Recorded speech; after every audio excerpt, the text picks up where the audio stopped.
Jadi itu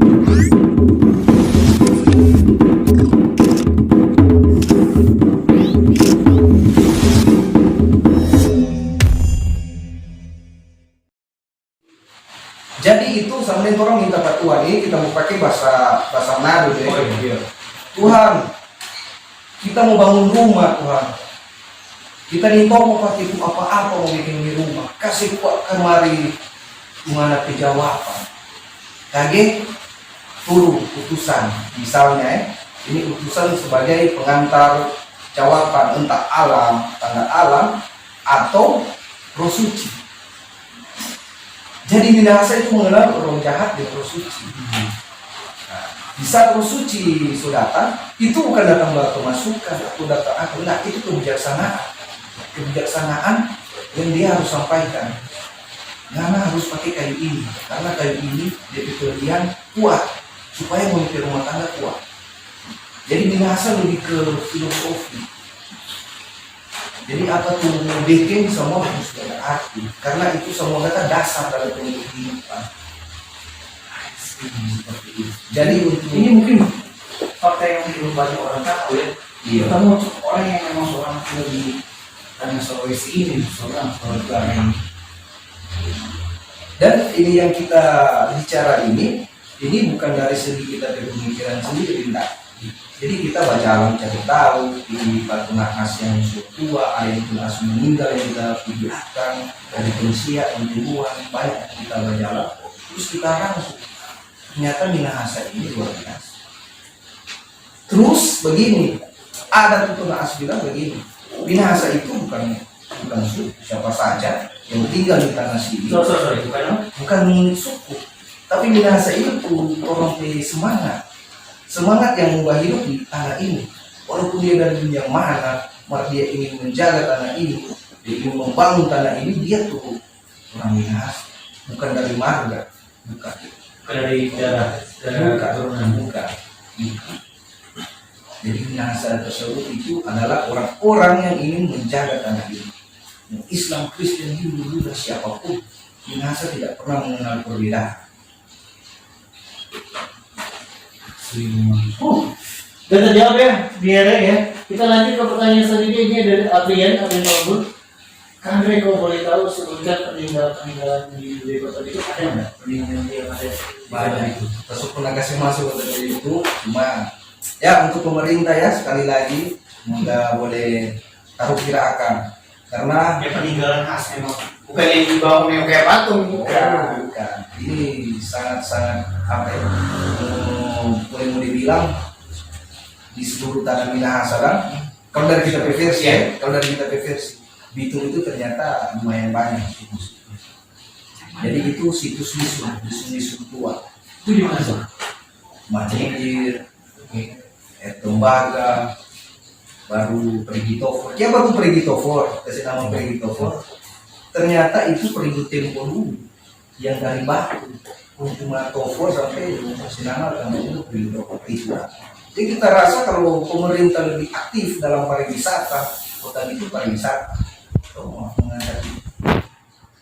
Kalau kita pikir ya, bule kan mau datang kemari bukan mau cari pantai. Belum di pantai di bawah sana banyak halus luar biasa. Tapi dorong mau cari budaya, karena setiap suku yang ada di dunia ini dia punya budaya berbeda-beda. Apa itu kewajiban dari teman-teman komunitas Kaisar Mandailing untuk menjaga atau kalian selalu datang rutin untuk mengecek, membersihkan segala macam? Itu kegiatan kalian. Jadi kalau menurut kita rasa itu kewajiban orang semua yang dapat tinggal di tanah sini. Tidak harus atas orang komunitas, Tidak harus. Orang hanya sebagai pengingat, kasih ingat kembali. Sebelum orang hidup tuh ada yang tak hidup duluan. Orang-orang ada senang. Orang dulu dah hidup berperang melawan melawan yang memang senjata yang luar biasa. Maka orang boleh untung. Orang ini di ujung Sulawesi. Kalau berani mau bahas suara ujung kan, berarti berani kita narkoba. Bukan main tuh orang Minahasa masih hidup sampai sekarang. Kok orangnya anak menghargai? Itu loh. Simpelnya seperti ini. Jika orang ini yang dah hidup sekarang ini, baku tukar nasib dengan orang. untuk orang lihat keadaan sekarang kira-kira bagaimana? I see. Ya, kayak tadi kita bahas itu sih yang kira peninggalan tuh yang patung betul itu. Nah, itu simbolis. Tapi kalau peninggalan kan itu dari tangannya para leluhur yang buat. Iya, di mana dia ada Banyak.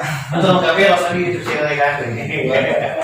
Jadi kalau mau suka lebih tahu, ada kan yang boleh diekspos, ada yang boleh. Ini menariknya pertanyaan dari Mari Munama. Kenapa banyak berpikir kalau ada dinasti itu selalu bertentangan dengan agama? Mantap. Bagus ini pertanyaan. Kenapa? Sorry. Tadi sebelum katanya tadi kan kita menyebut nama Tuhan. Soalnya kan bebas, maksudnya bebas ya. Ya, lalu muncul pertanyaan dari Mari Munama. Kenapa banyak orang berpikir kalau ada dinasti itu selalu bertentangan dengan agama? Ya berarti apa ya tentang agamanya itu menentukan pertahanannya. Jadi begini ya. Pertama, orang cari mengerti dulu tuh kata agama itu. Agama itu apa sebenarnya? Oke. Baru orang masuk ke dalamnya. Jadi budaya agama. Kalau menurut kita gimana ya? Adanya agama karena ada kebudayaan. Terus bentrok bagaimana? Ya hanya orang-orang yang sampai berpikir begitu yang mengatakan agama itu budaya. Misalnya di sini kita mau bawa minta maaf, mau bawa salah satu agama yaitu Kristen yang paling banyak bukan benturan tapi beda pemahaman Kristenan dengan orang adat Kristen. Untuk di salah satu lembaga agama dan ini yang mendapatkan pinawetengan 1880-an itu Ridel dan Swas. Terus gimana? Lambang lembaga itu jadi simbol mengundi. Jadi apa untuk mau bikin benturan? Terasa itu bukan keagamanya yang bikin benturan, tapi per kelompok orang. Atau perspektif perorangan itu sendiri. Ya mungkin punya pengalaman buruk untuk adat istiadat karena peperangan dulu, terus orang tua berperang dengan gagah berani sampai orang bilang kalau orang mau belajar begini orang akan jadi seperti itu. Padahal itu di era perang. Terus sekarang kan era damai. Itu juga karena masih percaya tidak ada bilang percaya bukan percaya satu agama tertentu. Berarti yang kalau yang berarti dari terjawabnya dari pertanyaan Mari Purnama berarti mereka tidak pernah bertentangan dengan agama. Tapi walaupun ada orang berpikir kalau mereka itu bertentangan dengan agama, tetap mereka percaya dengan konsep ketuhanan. Makanya selalu ada ibadah-ibadah ritual kan, kayak tadi, wah kita minta tolong. Contoh ya itu bahasa iya, kita mau bikin rumah, bagusnya bagaimana? Iya. Karena kalau misalnya memang teman-teman dari adat dinasa tidak percaya itu tidak ada tuh ritual kan? Dan Tuhan yang akan pernah hidup dalam sekarang ini kalau yang ada Tuhan. Kita setuju itu. Kita lanjut lagi ke pertanyaan di sini ada Kevin Iza ada Andres soal atribut budaya atau sosial budaya bagaimana mau mempertahankan bahasa adat konsep dan lain dan minta tolong secontoh dari bahasa dan terima kasih. Ini bahasa apa? Ini mungkin bahasa konsep. Ini kita menarik belakang. Kita memang meninggal di usia 89 dan tapi memang selalu dia bagian kita di bahasa Rusia. Kita sih main bingung, masih omah gak bisa ini. Akhirnya pas pada momen kita mengerti betapa pentingnya bahasa itu dia. Nah, itu soal pertanyaan masuk dari Kevin. Jadi untuk pembelajaran bahasa sendiri, bahasa daerah Rusia memang kurang sekali itu di era sekarang. Kita pribadi sendiri kita mempertahankan itu dengan cari solusi yaitu kamus.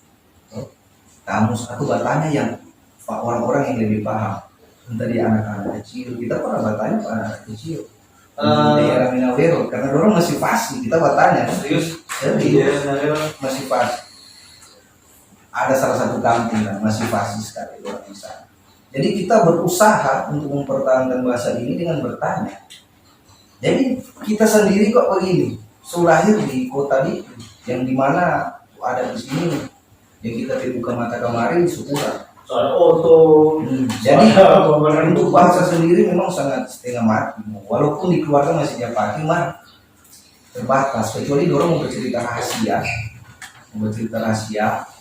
Omah opa mau cerita sesuatu yang rahasia yang ditutupin boleh mendengar, pasti dong pakai bahasa ini. Untuk mempertahankan ini ya kita diskusi, kita cari tahu. Jadi dari kamus aku bertanya ke orang-orang. Nah contoh kita tadi di awal, tapi ya. Tapi ya jadi itu salah. Tapi ya, contoh seperti shalom atau assalamualaikum. Om Swastiastu, sehat. Hanya cukup dan tapi ya. Jadi tapi itu salam ya, bukan permisi ya. Bukan ada profesi. Tapi ya, tapi ada proses seperti itu ya. Jadi terjawab ya untuk Kevin ya. Oke, ada lagi yang bertanya. Ini ada apa menurut itu yang muda yang bermuda ya? Iya Susanti. Ini pertanyaan menarik. Iya Susanti kan orang jadi muji betul. Bahkan anak-anak kecil pun kadang-kadang kalau eksperimen, iya Susanti. Best kalau buat Iya Susanti sendiri tuh ada filosofi kata-katanya apa? Jadi Iya Susanti itu banyak yang mengartikannya angkatlah pedang. Dalam mana ya Pak? Angkat. Jadi kalau itu Kan tadi kan itu era perang itu cocok. Nah, tadi kan ada bilang sekarang orang era damai. jadi ini penjelasan untuk era orang damai. Ya. Itu menjadi salah satu kalimat penyemangat orang begitu. Jadi orang ada dapat masalah apapun atau ada dapat rintangan apapun, itu menjadi kata-kata orang semangat untuk melawan. Karena rintangan hidup ada masalah itu kan sama dengan berperang. Perang kan bukan berarti fisik, tapi perang ini orang Minahasa mengerti perang itu bukan cuma fisik tapi orang bagi hidup itu sulit. Berperang bukan hidup. Berarti sama kayak contoh orang sama-sama lagi berperang menghadap pandemi COVID-19. Ya, apapun. Jadi iya kita boleh bertahan. Orang boleh bertahan di wabah ini. Karena orang Minahasa dulu sudah tahu wabah ini.